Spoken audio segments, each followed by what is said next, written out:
Hello, my lovelies. Today we're going to be talking about the movie Enola Holmes. This is the first one. The second one recently just came out, and I was requested to review this movie.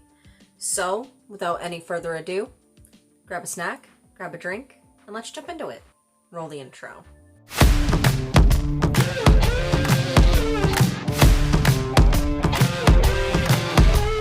So, the first thing about this movie, let's go ahead and just talk about the plot. The plot of this movie surrounds a young Enola Holmes who is the younger sister of the famous Sherlock. And the lesser-known brother, maybe, Mycroft. Not a lot of people talk about Mycroft, I think, when it comes to Sherlock, so maybe he's the lesser-known brother. I don't know, I haven't been in the Sherlock-type fandom in a very long time, so if any of the fandom can let me know if I'm wrong or not, please let me know, because I was very under the assumption that people were there for Sherlock and not Mycroft, so anyways.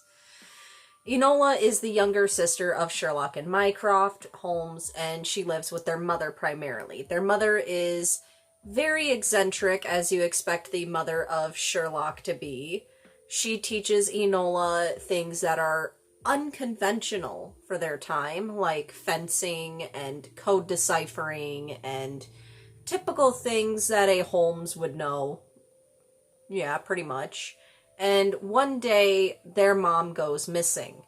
And this sets Enola off on a quest to find her mother. And this quest to find her mother quickly evolves into a political intrigue plot surrounding a law that's supposed to pass in the background of this movie. Everything works out in the end, but there's basically just a mystery. There's, of course, a mystery going on. There's, like, several mysteries going on.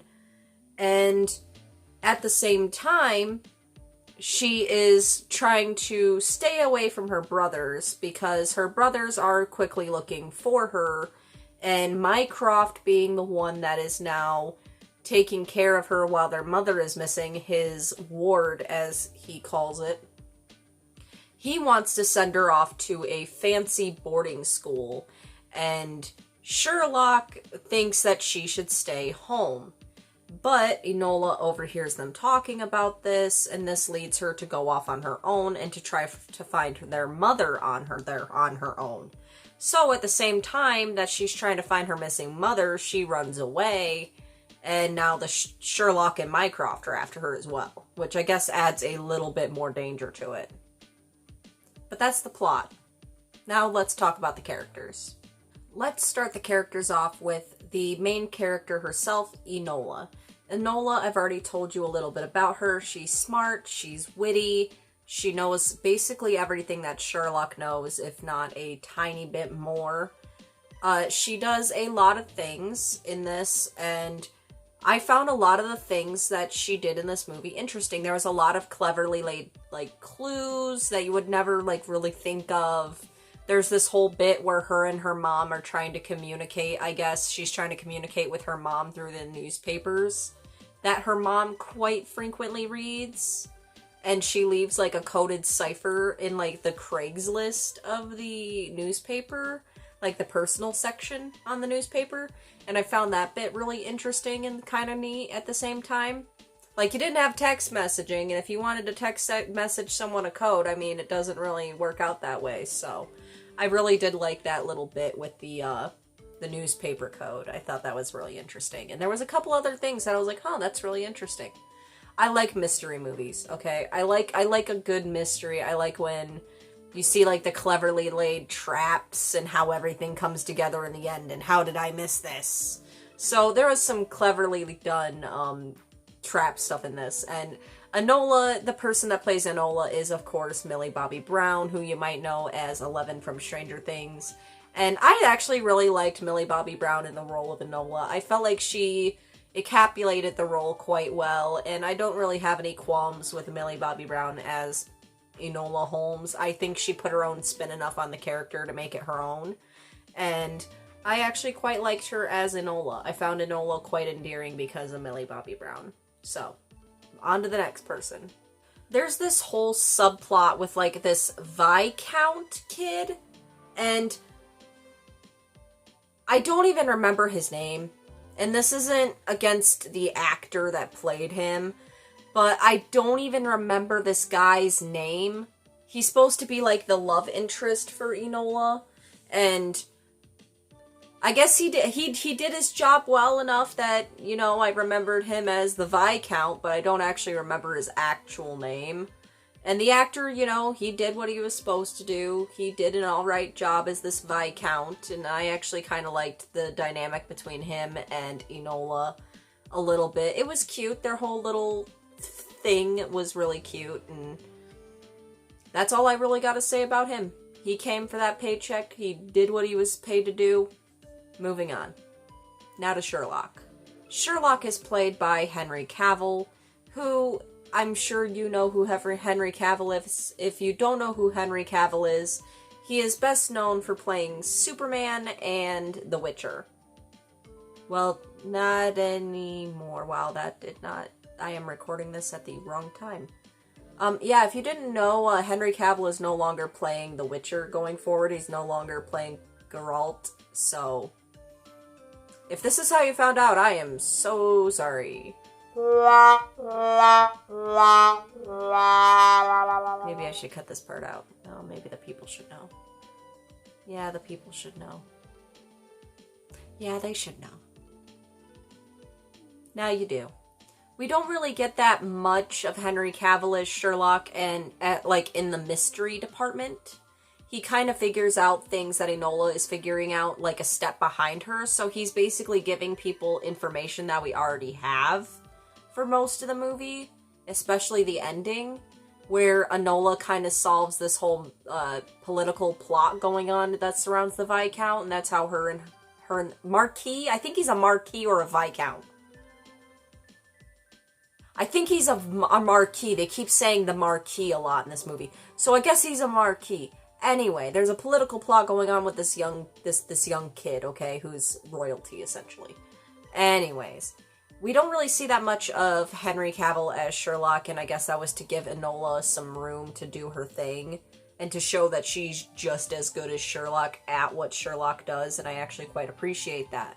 And we see this more human side to Sherlock, where he's having this kind of struggle with himself. He's kind of fighting with himself about, you know, the care of Enola and what their mother might want and what does Enola want. And he keeps talking to Mycroft about it, where Mycroft is like, no, she's my ward. I will do what I want with my ward. She's going to that boarding school and that's final. Like, Mycroft is kind of a douche in this movie. He is really kind of a douche. Like, he even makes Enola cry and hand over the money that her mom left her behind a painting. And, like, the first clue that sends Enola off to find her mom in the first place. Mycroft just takes all this money from Enola and claims that it's his anyway. Like, what the fuck? You could have cut Mycroft out of this, or at least made him nicer, and nothing in this movie would have changed. What was that decision? So yeah, Henry did what he was supposed to do. I feel like the relationship between him and Enola is really sweet. Still don't know why they decided to go that route with Mycroft, but what the heck. Anyways, moving on. There's one other character I want to briefly mention, because we don't really see that many... I didn't see that many outstanding performances. The people that did stand out were, like, the main characters of the movie. That's why I'm not mentioning a lot of people in this movie. Because it really centered around this group. Like, there was supporting cast, but they weren't exactly incredible. They did what they were supposed to do. So I didn't really have anything to say about them. But there's one person I want to say did an incredible job. And that is the woman that played Petunia Dursley in Harry Potter. She plays the headmistress of the boarding school that Enola somewhat goes to shortly in this movie. And she did her role so well. I mean, she has been acting for a long time, and I really, really liked, the kind of thing that, like, she thinks that, like, the hard lessons that she's teaching these young girls to better function in society, she thinks she's doing the right thing by giving them, like, this really harsh structural education, and she even tells Enola this, that she's gonna thank her eventually for what she's doing. Like, she's not necessarily evil, where I'm used to seeing her playing evil characters and such, like Petunia Dursley. So she was still mean, but she believed that she was doing the right thing. And I kind of liked that. It was nice to see the lady that plays Petunia again. It was nice to see her. I haven't seen her in a lot of things, but it was nice to see her in this. So I was like, oh, hey, that's Petunia Dursley. Hey, I'm glad she's doing okay. I'm glad she's still working. It was like seeing an old friend for the first time in a long time. I haven't thought about her in a while, but it was nice to see her in the movie. So, it was nice to see her. Anyways, I'm moving on. I'm just a Harry Potter nerd through and through, if you couldn't tell. So, yeah. I think we're gonna just jump into my final thoughts about this. The music, as for the music of this movie, the music was fine. It served its purpose. There was a couple great scores, I think, towards the end that I particularly liked, but it had that whole Holmesy feeling to it, like mystery. And I feel like that really did help, because I actually quite liked the music of this movie. Now we're gonna move on to my final thoughts. Blah. My final thoughts are that this movie was cute. It was really predictable, but, you know, what else do you expect from a family movie, you know? It was cute, it did its thing, kept me occupied for an hour. I kept pretty well occupied for however long this movie ran. The mystery was cute. I liked the characters, fair enough. It was really predictable in some places. I could tell that the ending a mile away, honestly. I knew as soon as Enola was talking to this old lady and she's like, well, if the uncle catches ya, he's gonna do something. And I was like, you're the baddie, aren't you? You're deflecting. Well, guys, I think I figured out who the bad person is. It's this old lady. It was very predictable. It was very predictable. I don't know why Enola had to break the fourth wall. I feel like we could have done without it, but then again, the whole premise of the movie is like, she's telling us the story and we're imagining the movie as like the words that she's telling us. So I understand why she was breaking the fourth wall. It was for a narrative purpose, for them to keep with the original narrative. But they have done this in movies before, where the whole movie goes without, you know, working back in, you know, the fact that this is something that is a story, where they put it in at the end, where they pick back up telling the story. Tangled did this quite well. Princess Bride, they, you know, keep the movie and like the narrative thing different. Same thing with like Edward Scissorhands, where it starts out with a kid being told a story at the end kind of deal. I don't know. That's just me. I feel like they could have done that and it wouldn't have changed the movie, but it was still cute nonetheless. I don't really have a qualm with this movie. I thought it was cute, so I'm gonna give Enola Holmes, I think, a 7. That's what I put down right here on my thing, I think. Yep, I put it down. Enola Holmes is a 7. So, that's what I'm giving Enola Holmes 1.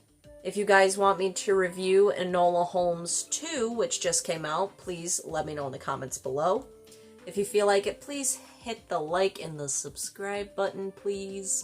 I have been trying to get to 3,000 subscribers by the end of the year, and that's kind of close away. So if you could help me out, it's only a press away. It doesn't cost any money. It makes my day. It helps my channel grow, and it just helps everyone. You get more content from me.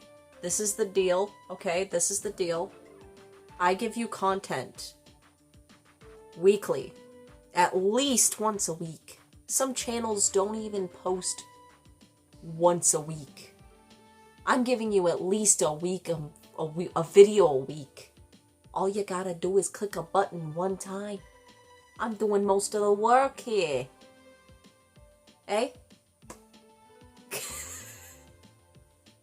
Most people are probably like, no, I'm not subscribing to you. You're too weird.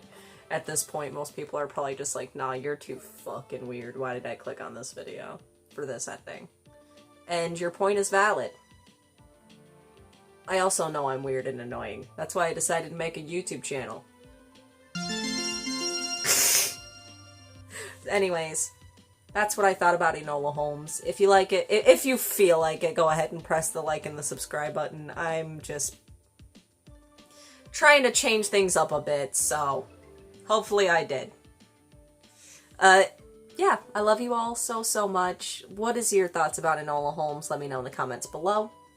And don't forget to love each other. I love you all so much, and I hope you have the best day. Bye.